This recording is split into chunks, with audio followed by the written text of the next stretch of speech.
ଜଙ୍ଗଲରେ ମେନା ଚଢ଼େଇ ତାର 2 ପିଲାଙ୍କ ସହିତ ବହୁତ ହସ ଖୁସିରେ ରହୁଥିଲା।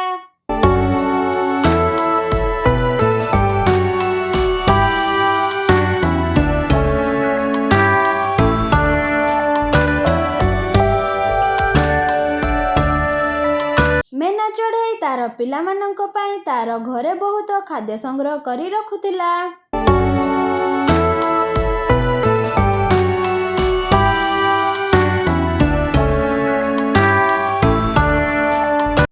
ମା, ତମେ ଏତେ ଖାଦ୍ୟ କ'ଣ ପାଇଁ ରଖିଛ? ଆମେ ଏହି ଖାଦ୍ୟ କାହାକୁ ଦେବା? ମେନା ଚଢ଼େଇ କୁହେ, ଆରେ ପିଲାମାନେ, ଏହି ଖାଦ୍ୟ ମୁଁ ତମମାନଙ୍କ ପାଇଁ ରଖିଛି। ମୁଁ ଯଦି କେବେ ଖାଦ୍ୟ ପାଇଁ ଯାଇପାରିବି ନାହିଁ, ତାହେଲେ ତମେମାନେ ଏହି ଖାଦ୍ୟ ଖାଇବ। ମୁଁ ଯଦି ଖାଦ୍ୟ ପାଇଁ ଯିବି ଆଉ ମୋର ଆସିବାକୁ ଲେଟ୍ ହେବ, ତାହେଲେ ତମେମାନେ ଏହି ଖାଦ୍ୟ ଖାଇବ।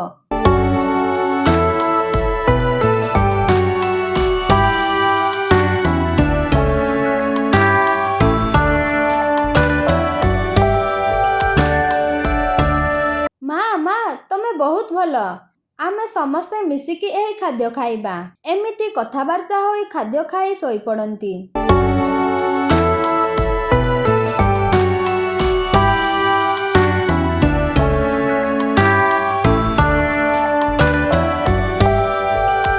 ସକାଳ ପାହେ, ତାଙ୍କ ଜଙ୍ଗଲରେ ବହୁତ ଜୋରରେ ବର୍ଷା ହେବାକୁ ଲାଗେ।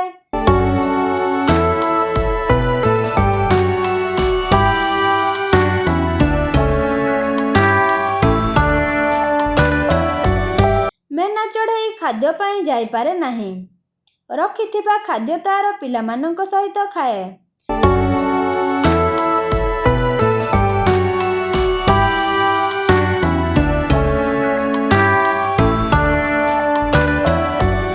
ଆରେ ପିଲାମାନେ, ଦେଖିଲ ତ ମୁଁ ରଖିଥିବା ଖାଦ୍ୟ କେମିତି କାମରେ ଆସିଲା?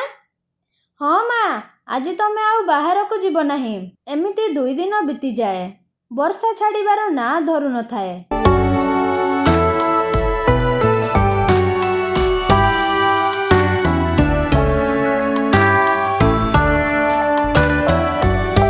ଏପଟେ ମେନା ଚଢ଼େଇର ଖାଦ୍ୟ ମଧ୍ୟ ସରି ଆସିଲାଣି।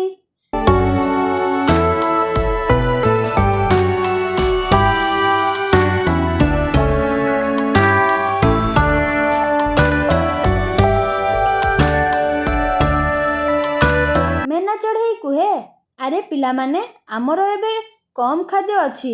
କାଲିକି ସରିଯିବ। ମୁଁ ଏବେ ଯାଉଛି, କିଛି ଖାଦ୍ୟ ଧରିକି ଆସିବି। ମା, ତମେ ଏତେ ବର୍ଷାରେ କୁଆଡ଼େ ଯାଅ ନାହିଁ। ଆମର ଖାଦ୍ୟ ନଥିଲେ ମଧ୍ୟ ଚଳିବ। ଗୋଟିଏ ଦିନ କିମ୍ବା 2 ଦିନ ଉପାସ ରହିଯିବା। କିନ୍ତୁ ତମେ ବର୍ଷାରେ ବାହାରକୁ ଯାଅ ନାହିଁ। ଆରେ ପିଲାମାନେ, ତମେ ଚିନ୍ତା କର ନାହିଁ। ମୁଁ ଏଇ ଗଲି ଆଉ ଏଇ ଆସିଲି, କିଛି ଖାଦ୍ୟ ଧରିକି। ତମେମାନେ ବାହାରକୁ କୁଆଡ଼େ ଯିବ ନାହିଁ।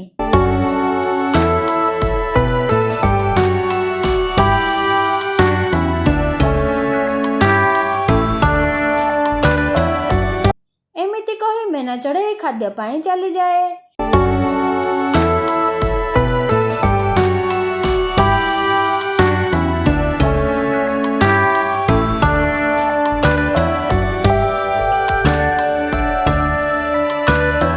ଏପଟେ 2ଟି ଚିଲ ଆଉ ତାର ପୁଅ ସହିତ ଥାନ୍ତି। ଚିଲ ସହିତାଏ,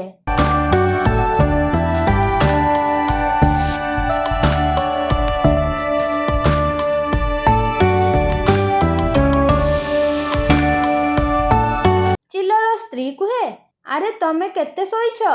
ଯାଅ, ଆମ ପୁଅ ପାଇଁ କିଛି ଖାଦ୍ୟ ଆଣିବ। ବର୍ଷା ତ ଛାଡ଼ିବାର ନାଁ ଧରୁନି। ମୁଁ ସବୁଦିନ ଖାଦ୍ୟ ଆଣୁଛି। ତମେ ଗୋଟିଏ ଦିନ ଯାଅ। ଏତେ ଅଳସୁଆ ହେବାଟା ଭଲ ନୁହେଁ। ତମେ ଯାଉଛ ନା? ମୁଁ ଆମ ପୁଅକୁ ଧରି ଆମ ଘରକୁ ଯିବି।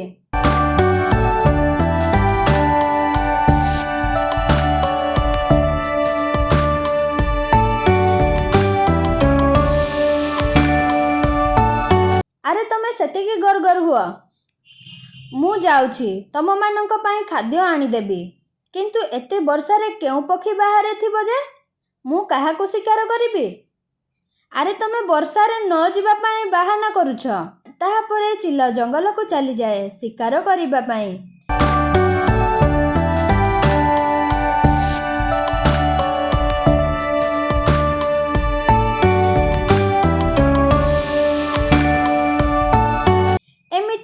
ଚିଲ ବହୁତ ବର୍ଷାରେ ଭିଜି ଭିଜି ବହୁତ ଆଗକୁ ଚାଲିଯାଏ। ଗୋଟିଏ ବି ଶିକାର ପାଇଲା ନାହିଁ। ତାହାପରେ କିଛି ଦୂର ଗଲା ପରେ ଦେଖେ ଗୋଟିଏ ଗଛ କରଡ଼ରେ ମେନା ଚଢ଼େଇର ପିଲାମାନେ ଅଛନ୍ତି।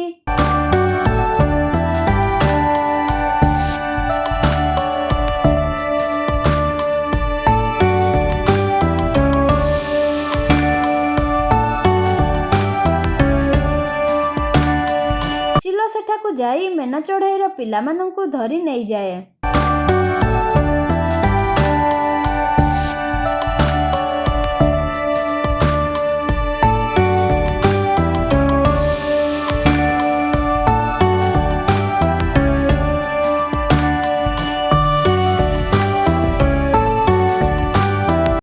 ଯାଇ ଘରେ ପହଞ୍ଚେ। ଦେଖେ ତାର ସ୍ତ୍ରୀ ନାହିଁ। ତାର ସ୍ତ୍ରୀ ଖାଦ୍ୟ ପାଇଁ ଯାଇଥାଏ। ଆରେ ପୁଅ, ଏଠି ଖାଦ୍ୟ ଅଛି, ମୁଁ ତୋର ମାକୁ ଧରିକି ଆସେ। ଏମିତି କହି ଚିଲ ସେଠାରୁ ଚାଲିଯାଏ।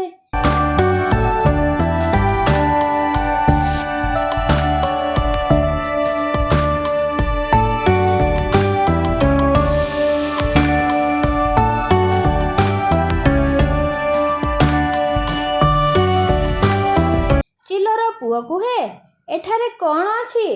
ମୁଁ ଦେଖେ ସେଠାରେ ଛୋଟ ଛୋଟ ପକ୍ଷୀ ପିଲା ଅଛନ୍ତି।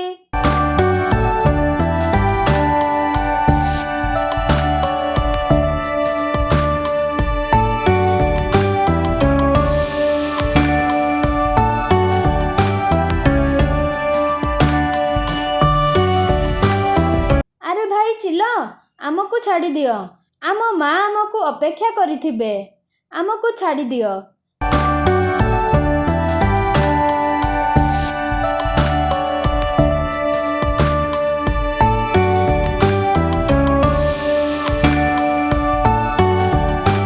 ଚିଲର ପୁଅ କୁହେ, ହଁ ଭାଇମାନେ, ତମେମାନେ ଚାଲିଯାଅ। ତମ ମା ତମକୁ ଖୋଜୁଥିବେ।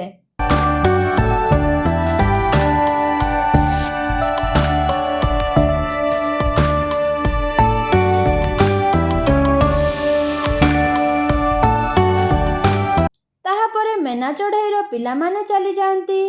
ଯାଇ ଘରେ ପହଞ୍ଚନ୍ତି। ତାହାପରେ ମେନା ଚଢ଼େଇ ଆସେ। ସମସ୍ତେ ମିଶି ଖାଦ୍ୟ ଖାଆନ୍ତି ଆଉ ଖୁସିରେ ରୁହନ୍ତି।